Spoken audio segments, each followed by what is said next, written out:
शादी के बाद अब बेटी को ससुराल में भी मिलेगा राशन। मायके से नहीं हटाना पड़ेगा राशन कार्ड से नाम, बस करना होगा ये काम। जी हाँ, शादी एक बेटी की जिंदगी का सबसे बड़ा मोड़, एक ऐसा पल जब वह अपने मायके से विदा होकर ससुराल की दहलीज पर कदम रखती है। लेकिन क्या आप जानते हैं कि इस विदाई के साथ साथ एक और सुविधा भी अक्सर उसके नाम से हटा दी जाती है, और वो है राशन। अब तक हालात ये थे कि शादी होते ही बेटी का नाम मायके के राशन कार्ड से हटा दिया जाता था और ससुराल के राशन कार्ड में नाम जुड़वाने के लिए उसे महीनों तक दफ्तर के चक्कर लगाने पड़ते थे। लेकिन अब सरकार ने इस व्यवस्था को बदल दिया है। जी हाँ, आज की इस वीडियो में हम आपको बताएंगे कि नया नियम क्या है और कैसे मिलेगा इसका फायदा। तो वीडियो को अंत तक जरूर देखिए, साथ ही इस वीडियो को एक शेयर जरूर कर दें ताकि और लोगों तक यह जानकारी पहुंच सके। खैर, जैसा कि आपको पता ही होगा कि अब तक किसी घर की बेटी की शादी होती थी तो परिवार वाले या फिर राशन डीलर अक्सर यह कह देते थे कि अब बेटी का नाम राशन कार्ड से हटा दीजिए, क्योंकि नियमों में शादी के बाद यूनिट ट्रांसफर की कोई आसान व्यवस्था नहीं थी और ससुराल में नया राशन कार्ड बनवाना पड़ता था, जिसके बाद परिणाम यह होता था कि बेटी का नाम मायके से हटा दिया जाता था, लेकिन ससुराल के राशन कार्ड में नाम जुड़ाने में या फिर नया राशन कार्ड बनवाने में महीनों लग जाते थे। ऐसे में नवविवाहिता महिला कई महीनों तक राशन कार्ड से पूरी तरह बाहर हो जाती थी।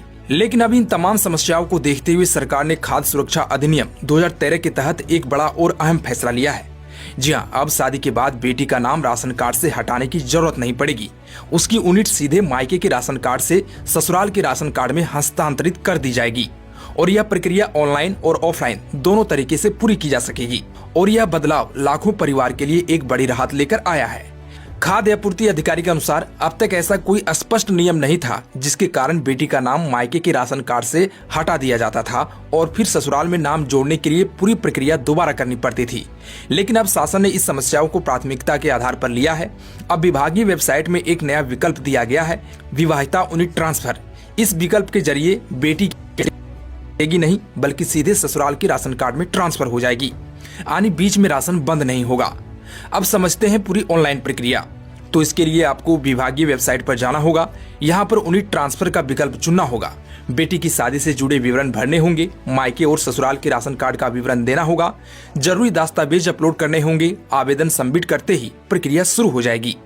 कुछ ही दिनों में यूनिट ससुराल के राशन कार्ड में स्थानांतरित कर दी जाएगी।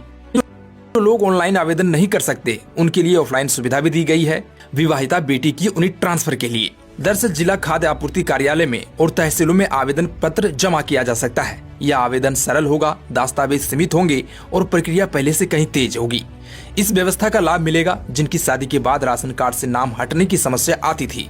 गरीब और मध्यम वर्गीय परिवारों को, साथ ही ग्रामीण और शहरी दोनों क्षेत्र की महिलाओं को फायदा मिलने वाला है। तो कुल मिलाकर शादी के बाद अब बेटी को ससुराल में भी मिलेगा राशन, मायके से नाम हटाने की मजबूरी खत्म, यूनिट ट्रांसफर होगा आसान, ऑनलाइन और ऑफलाइन दोनों तरीके से। यह फैसला सरकार की एक ऐसी पहल है जो सीधे घर घर तक असर डालेगी। वैसे आप इस बारे में क्या कहना चाहेंगे? कमेंट बॉक्स में जरूर बताएं।